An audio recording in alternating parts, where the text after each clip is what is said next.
Hello, Standard 6. Today we are going to start chapter number 3rd.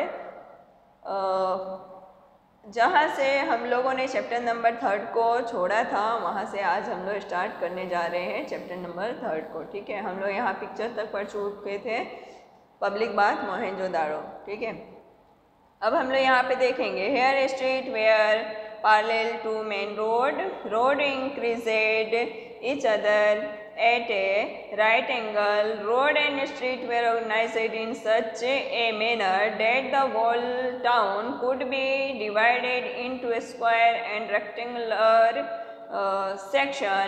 Evidence of night light system has also been obtained on public road. There were highly development and systematic system for disposal of water in Harappan civilization. Okay. यहाँ पे हम लोगों ने देखा था रास्ते एक दूसरे को समकोण पर काटते थे और रास्ते और गलियों का आयोजन ऐसा था कि संपूर्ण नगर आयताकार भागों में बांटा गया था। बराबर, कैसा बांटा गया था? आयताकार भागों में, रेक्टेंगुलर भागों में बांटा गया था।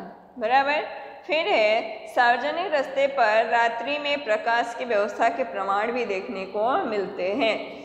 सार्वजनिक रास्ते पर, बराबर, हम लोग यहाँ पे देखेंगे कि सार्वजनिक रास्ते पर, पब्लिक रोड पे सार्वजनिक लाइट की व्यवस्था भी देखने को मिलता है। हड़प्पाकालीन सभ्यता के लोगों द्वारा उपयोग होने वाले जल की निकास व्यवस्था अत्यधिक विकसित और प्रणालीपूर्ण थी। बराबर, हड़प्पाकालीन जो लोग थे, बराबर, हड़प्पाकालीन लोग मीन्स कि हड़प्पन सिविलाइजेशन वाले जो लोग थे, उस टाइम पे जो गटर की व्यवस्था की गई थी और जो भी पानी के निकलने की व्यवस्था की गई थी वो बहुत ही आधुनिक थी। ठीक है, फिर है the water from each house followed into a small sewer and from small sewer and from a small sewer to the large sewer. बराबर, यहाँ पे पानी निकलने की गटर की व्यवस्था ऐसी थी कि छोटे छोटे गटरों से होते हुए बड़े गटर में जाने की व्यवस्था थी। Water from large swear flowed out of the city town. Okay, यहाँ पे है कि बड़े बड़े गटर से पानी शहर के बाहर निकल जाता था और मोहनजोदाड़ो में एक सार्वजनिक स्नान कुंड भी देखने को मिलता है। यहाँ पे देखिए आगे है कि a public bath has been found in Mohenjodaro in the centre of their public bath in the pond of bathing. Okay, यहाँ पे है मोहनजोदाड़ो में एक सार्वजनिक स्नानगृह था, मतलब कि स्नान करने वाला बाथरूम था। बराबर, हम लोग बाथरूम में स्नान करते हैं ना, वैसे उस टाइम पे भी था। इस बाथरूम के मध्य एक स्नान कुंड था। बराबर, स्नान कुंड था। फिर a public has been found in Mohenjodaro. In the center of this public bathing pond for bathing, there are steps arranged on the both the side of gate into the ponds. Okay, ये ponds जो है इसके दोनों side से सीढ़ियाँ थी ponds में उतरने के लिए, मतलब कि तालाब में उतरने के लिए। There are changing room around the pond. Changing room थे वो pond के आजू बाजू में लगे हुए थे या बनाए हुए थे। Okay. This public bath would have been used on festival or religious association. In addition to this, pillared house used to assembly hall that also been found in Mohenjo-daro. Okay. उस टाइम पे जो है इस pond के आजू बाजू changing room भी बनाए गए थे। इसके अलावा पिलर से, है ना, खंबे से बने हुए हाउसेस भी थे। उसमें असेंबली हॉल भी था, मतलब मीटिंग रूम भी था मोहनजोदाड़ो हड़प्पन संस्कृति में। ठीक है, Harappan is archaeological site located in Montgomery district of Punjab, currently in Pakistan. Harappa Punjab के मोंटोगोमरी जिला जो अभी वर्तमान पाकिस्तान में स्थित है वहाँ पे है।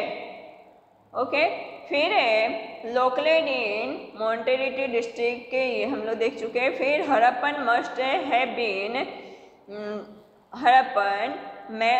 Have been the main town of Indus valley. Okay, इसमें हड़प्पा सिंधु घाटी सभ्यता का मुख्य नगर था। सिविलाइजेशन बराबर सभ्यता थी। फिर है the main feature of Harappan is it granary, about 12 grain store have been found on the bank of river Ravi. Okay, Harappan Sindhu घाटी सभ्यता का एक मुख्य नगर था। यहाँ की मुख्य विशेषता उनका अन्न भंडार था। रावी नदी के किनारे बराबर, रावी नदी के किनारे उन्होंने 12 अन्न भंडार को रखा हुआ था। ओके, अब यहाँ पे है Lothal is situated on the bank of Bhogavo river in Dholka taluka in Ahmedabad district. Lothal Ahmedabad जिले में ढोलका तहसील के भोगाओ नदी के किनारे स्थित है। Lothal was the commercial port and an industrial town in ancient time. उस टाइम पे लोथल जो था अहमदाबाद में इंडस्ट्रियल डिस्ट्रिक्ट का और कमर्शियल पोर्ट में बहुत ही इम्पोर्टेंट और बहुत ही ज़्यादा उपयोगी था। ओके, कौन सा? लोथल। फिर a structure made of the bricks has been found in Lothal. यहाँ पे लोथल में ईंटों से बनी एक संरचना मिली है जिसे क्या बोलते हैं, यहाँ पे देखिए, जिसको it is the considered that it must have been a dockyard. Okay, यहाँ पे है उसे गोदी, गोदी मतलब डॉकयार्ड बराबर, डॉकयार्ड बनाने की फैक्ट्री मिली है। फिर है मतलब कि जहाज बनाने की फैक्ट्री मिली है। It can be assembled that the vessels ship arrive here were used for the loading and unloading of goods. Okay, यहाँ पे सामान को चढ़ाना उतारने का काम किया जाता था। It additions warehouse, beds, factory have been found here, so it can be said that Lothal was a prosperous port of ancient India and in international trade of Harappan civilization must have been done throughout the port of Lothal. Okay, यहाँ पे इसके बाद यहाँ पे बखार और मणका बनाने की फैक्ट्री थी। ठीक है, बखार एक सामान होता है और मणका भी बनाया जाता था बराबर। उसके बाद है जिसे कहा जाता है लोथल प्राचीन भारत का समृद्ध बंदरगाह होगा और हड़प्पा सभ्यता का अंतर्राष्ट्रीय व्यापार लोथल के बंदरगाह से होता रहा होगा। ठीक है, मतलब प्राचीन समय में इंडिया का जो व्यापार होता होगा वो कहाँ से होता होगा? लोथल बंदरगाह से होता होगा, क्योंकि यह कमर्शियल बंदरगाह था उस टाइम का। अब हम लोग यहाँ पे देखेंगे नेक्स्ट पेज में, नेक्स्ट पेज देखिए, डॉकयार्ड ऑफ लोथल पोर्ट बराबर।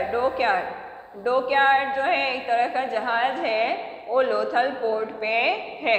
ओके, यहाँ पे देखते हैं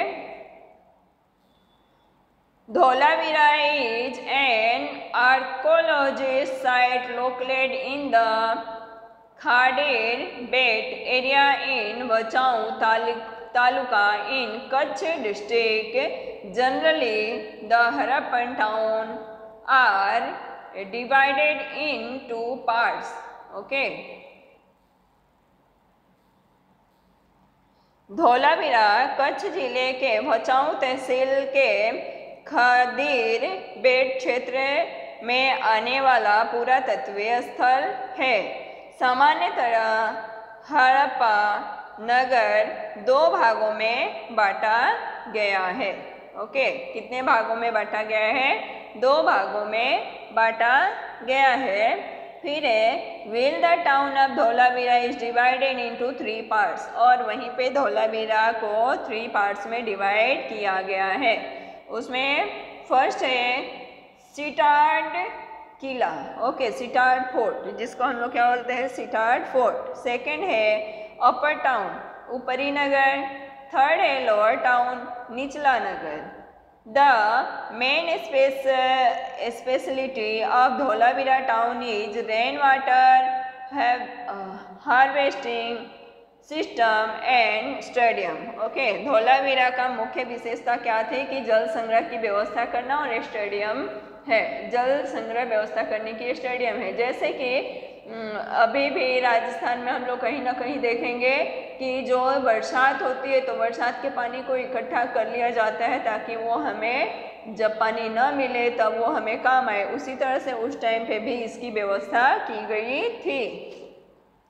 फिर Kalibangan town of Rajasthan was the headquarter of agriculture revolution in Harappan civilisation. Rajasthan का कालीबंगा नगर हड़प्पा सभ्यता का कृषि क्रांति का मुख्यालय था। The remain of farms here provide poor of this. Okay, वहाँ पे यहाँ पे जुटे हुए खेत के प्रमाण भी देखते हैं, बराबर। जुटे हुए मतलब कि क्या बोलेंगे उसको? प्रोवाइड रिमेन फार्म्स, बराबर। जोता जाता है, जो हल और बैल लेकर के जुताई किया जाता है ना खेत का, वो जोते हुए खेत के प्रमाण भी देखने को मिले हैं। फिर है the copper reduce pond here found here provides that copper tools must have been manufactured here and these tools might have been used in agriculture. Okay, यहाँ पर प्राप्त होते हैं तांबा जैसे अवशेष हमें देखने को मिलते हैं। यहाँ तक कि तांबा के औजार बनते थे जो खेती में उपयोग किए जाते थे। ठीक है। Thus the town planning of the Indus civilization was well organized, well engineered, well planned and efficient. It is the wonderful reflection of the government power of ruling elite, the intelligence of the engineer and the craftsmanship of the craftsman. Okay, इस प्रकार सिंधु घाटी सभ्यता का नगर आयोजन सुव्यवस्थित, सुंदर, अभियांत्रिक, कला वाला और आयोजन पूर्ण और कौशलपूर्ण था। उसमें भी उस समय के शासक वर्ग जो थे उनके शासन शक्ति, अभियांत्रिकों की बुद्धिमत्ता और कारीगरों की कला शक्ति की अद्भुत छाप दिखाई देती है। अब इसके आगे हम लोग यहाँ से the economy life in Harappan civilization से हम लोग नेक्स्ट लेक्चर में पढ़ते हैं। ओके।